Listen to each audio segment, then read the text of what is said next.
I have literally been in forums where HVAC technicians have said the only thing you need to do is replace your filter. You don't even need to service or do any kind of maintenance on your furnace. The thing is, in the owner's manual, I've read it with my own eyes. In the maintenance section, it says, in addition to the maintenance that you perform yourself, you should have your system inspected regularly by a properly trained technician. And that's what we're going to be talking about on this episode of In the House. Annual dealer maintenance, tune-ups, rejuvenations, whatever you want to call that annual service. Let's go.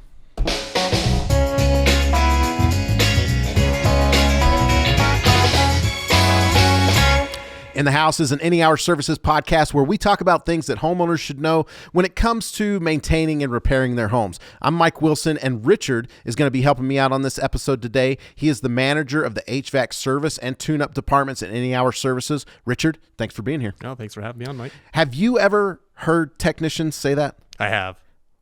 Why do they? Well, let me just, do you subscribe to that? Like, is that what you think? No. It's okay. not. Why would they say that? You know, here's my take on it. Everyone has their opinion. My take on it is you can either wait for it to break down or you can be proactive and prevent it from breakdown. I don't want to have mine break down in the winter. It's the same thing if I'm driving across the country in a car. I'm going to have it checked out before I go, regardless. It's just a smart thing to do. Right. It's kind of like if an auto manufacturer, like they say you should change the oil every 3,000 to 5,000 miles, right? And then some guy on the line is like, you don't need to change the oil. No, I read it on the internet. It's true. Well, here's the thing. We know, or at least I know from personal experience. I remember when I was in high school, we got a new, it was a truck. We got it. It was the first new vehicle that we had. We always had vehicles that we had to maintain, change the oil, do all the stuff ourselves, right? Anyway, we would drive this thing, and I was young back then. I didn't totally understand oil changes, and it wasn't there were lots of people driving this vehicle. I didn't totally understand the importance of oil changes and stuff. And then I'm driving to see a friend down in Atlanta. I'm living in North Georgia at this time. And as I'm driving, a light comes on the dashboard that I was unfamiliar with. I hadn't seen it before. And it was like the oil pressure light. And I was like, oh crap. And so I pull over. Back then, no cell phone. So I grab a payphone and I call. Wow. You're dating yourself, Mike. I call my dad and I'm like, hey, this light came on the thing. It's not acting up or whatever. Like, am I okay to keep going? Like, I mean, it was a few hours drive to Atlanta. And he was like, no, that's the oil pressure light. He's like, check the oil. If it's got enough oil, bring it back, because I hadn't gone very far. And through all of the talking and stuff, and I checked the oil, it's black as tar. And after talking to everyone, no one had actually paid attention to like how many miles we had gone and to like get the oil change. And this thing had gone. There wasn't a sticker up on the window? Well, it was a brand new truck, and so I don't think they put that sticker up there brand new. They expect you to know that you should.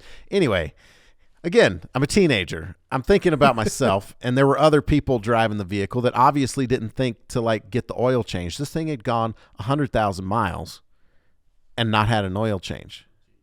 So here's what I say to people.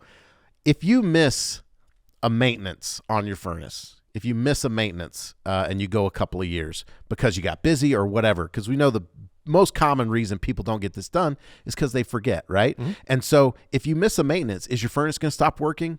I say probably not. But is your furnace going to perform better? Are you going to add years onto the life of that furnace if you take the time to make sure you're having the annual maintenance done? And the answer is yes. Yeah, well, the manual, like you said, it says that, and they want you to get the life out of that thing, and by taking care of it. I mean, there's some sensors and some drains and a few things on there that need a little more requirement than just changing the filter. So yeah, it's definitely a good idea to get it done every year. Absolutely. So tell me this, in your opinion, why do manufacturers recommend that you have this done every year? Well, they want it to last, and they don't want it. If you have a furnace that breaks down, and let's see, I don't know what brand of truck that you had, but if a furnace breaks, I'm not going to say because I don't want to cause controversy. Yes. Because there are like brand loyalists out there. And so I almost did, but I was like, it was a truck. It was just a truck. Okay, we'll go with that. But, you get a furnace manufacturer that they have a system that breaks down, and especially with any more online, if you get a furnace that breaks down, it's not the maintenance problem. It's not the homeowner's fault. It's not anybody else's other than that piece of equipment. So they want a good reputation because they're producing a good product. So they want it maintained so they can continue to have that good reputation. Right. When they want you to have a good customer experience, so that like 15, 20, however many years down the road, when it's time to replace the thing, they hope that you didn't have a ton of issues and you're like, oh, give me another whatever it is that you have in there. But they also know that the best way for that thing to perform at its optimal efficiency is if you're maintaining it. If it's clean. I mean, I've had customers in the past say, I've really enjoyed this brand. It's worked great. Let's put another one back in. And I've also had customers say that I've really not liked this brand. It's been nothing but garbage. And I'm like, well, maybe it's the 4 inches of dirt that's on top of your furnace that's causing that problem. It's not necessarily the furnace. So they want to make sure that their product is maintained. Got it. So let's talk about this. When you have that annual maintenance done, what types of things do you guys do when you go out and you perform these annual maintenances? We have a checklist. It's a pretty detailed checklist. We're not going to go out and just change a filter. Like, there's more to it than that. There's a whole lot of the components on there that we're going to test, and manufacturers have a recommendation of where those should be. And we're going to test each one of those to make sure they're within the range. I mean, that's going to be a breakdown. It's kind of like if you're going across country or around town, if you get a low tire pressure, it may still be getting you from point A to B, like your oil. You may have gotten there, but what kind of damage are you going to do to your furnace during the process of having that weak component? So we're going to check that. We're going to check your ductwork. We're going to take some temperatures, some pressure readings. We're going to give you a free filter. We're going to do all sorts of things like that. So we go through and first thing you do, you turn the system on, let it run so that it comes up to temperature or whatever. Yep. We're going to make sure the thermostat's operating properly. We're going to make sure it turns on properly. It heats long enough. We're going to make sure the temperature differences are accurate in your furnace. They have an adjustment where they're supposed to be putting out so much heat. We're going to check your gas pressure. We're going to do essentially a green sticker on your furnace. That's kind of something that's been years past have really been required, and now it's just something that manufacturer in the manual, it says that they need to be adjusted for altitude. Gotcha. So, and then you're going to go through the ignition sequence, right? So why is the ignition sequence something important to go through? That's going to be something that starts your furnace, and if something fails there, you're going to have a failed furnace. If you've got an igniter or something that's weaker than it should be, it's going to fail you at some point. We want to catch that before it breaks. Gotcha. And I mean, for all intents and purposes, the way that we heat our homes is we pump gas into a metal cabinet in the basement and we light it on fire, right? And we hope that the fan is going to blow that heat throughout the house. Yes. And so going through that ignition sequence, it makes sure that the gas comes on, that it ignites, that it stays lit, and that nothing wrong is happening, that like you're making sure that the exhaust system is working properly so that all of those noxious gases and things are actually exiting the home. There's and a not whole lot going of into the home. A lot of safety switches we're going to check. Right. Most everyone thinks, you turn the thermostat up, it heats, it turns off. Right. But there's a lot of steps that go into this, that each one of those steps need to be checked and verified that they're working properly. We're going to do that. Right. The most efficient that furnace will ever work is usually on day one of it being installed, and then every day, every hour, all that vibration and dust and use causes it to come a little further and a little further out of spec. And when you go out and you do perform this maintenance, you're measuring it based off of, here's the way the manufacturer sets this piece of equipment, and every component in there should work.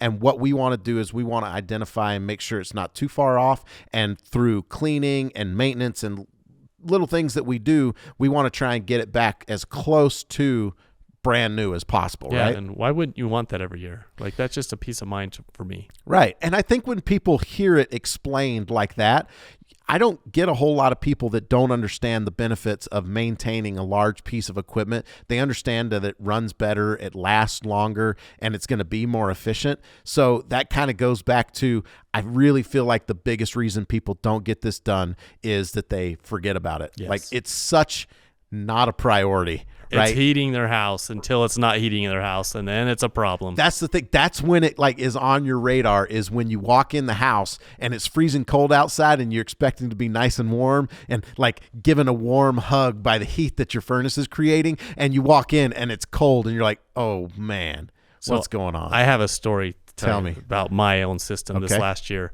I didn't get to do the tune-up on it, so I didn't do all the verifications, and my system broke. Luckily, my wife was out of town. So when I got home, I thought, there's something wrong with this system. I missed it. I didn't catch the problem before it happened, and now I'm here dealing with it at 6:00 at night. Right. Well, what was the thing that My capacitor went out. Your capacitor went out. Yep. Something that it's not a super expensive part, but it is vital to make sure that motor or that fan kicks on and is like doing what it's supposed to. My house was 84 degrees when I got home. When would you say is the best time to actually get a tune-up done or have this annual service done? Anytime you can. Like I said, there's not really a good time, not the first of the year, not end of the year, or anything like that. It's anytime. Make an appointment. Get it done. Right. So, in the owners, and I've looked for it to see if it actually specifies, but manufacturers don't specify whether you should do it at the beginning, middle, or end of a season. And so I like to tell people, especially I do a lot of talking about this annual maintenance stuff on the radio. And when I'm on the radio, I like to tell people the best time to get it done is when you're thinking about it. Well, when mine broke last year, I did the tune-up afterwards. Right. It's like I didn't get to it. Now let's continue on. Like there's not a dedicated time. It's let's get it done at your convenience, really. Right. And when you think about the benefits of a tune-up, I mean, you right there, the system broke down, and you go through and you perform the tune-up, because a thorough tune-up is going to correct minor issues. It's going to identify potential problems and help the thing last for as long as possible. And so it's a really good idea. Like, for instance, if you're listening to this podcast and you have not had your system serviced yet this winter, it doesn't matter when it is during the winter. Like, take the time and have somebody come out, make the call. If you have a family event coming up, it's going to break before that. Isn't that how it always works? Or it's going to break as soon as they start showing up. I've got a family thing tonight. I got to get together, whatever it is. It's Friday night. That's when it's going to break. So. Your furnace knows, and it hates you. Yes. It hates you for not maintaining it. And so it's like, oh, I'll show you. You should have had me maintained. Yeah. So my answer to that anytime is, if you have a family event, it's definitely important right now. Well, yeah, it's just like anything coming up for the holidays. Make sure you get the water heater checked out. You get the furnace checked out, different things like that. So I remember when we decided that, like, hey, it's going to be a priority that we include a free standard 1-inch filter with everything that we do, because we go out there, we see a dirty filter, and maybe the customer doesn't have that replace, and that's the most common filter that people have out there, right? The standard 1-inch filter, and they might not have a filter there. As a technician, are you doing a good job putting that filter back in or leaving it out? No, we're going to want to change that out, because here's what happens. If we say, your filter's dirty, just go get one. The odds are they're not going to get one. And then 6 months down the road, we're going to have to go ahead and do a major cleaning on the system. Right. Because that's what a filter is really designed for, is to clean and protect the system. Right. Also, it's furnace season, so going through and checking things like the humidifier. Is the humidifier working the way that it should? Has the pad been replaced like you're supposed to be replacing the filter? You're supposed to replace the pad on the humidifier. So, like, just going more and more in depth, like recognizing the customer system is a unique system, because not everyone has a humidifier. Not everyone has UV lights. Do you know when that UV light was installed? Has it been 2 years? Is the bulb out of, is it still doing the job that you wanted it to do when you originally got the thing installed? We want to make sure all those are working. Is the water on? Is the humidifier set to winter rather than summer still? There's a lot of things that we're going to verify and check. Right. And then I remember a couple of years ago when we started talking about, like, man, how can we remove all of the risk for this thing? And we ended up developing and coming up with what we call our no breakdown guarantee. I love that. Tell me about that, because it sounds awesome. But tell me about it. So we come out and do a tune-up on your system, and we guarantee it's not going to break down for a year. If it does, we'll come out and diagnose it for free, and you refund your $29 or $99, depending on what you paid for the tune-up.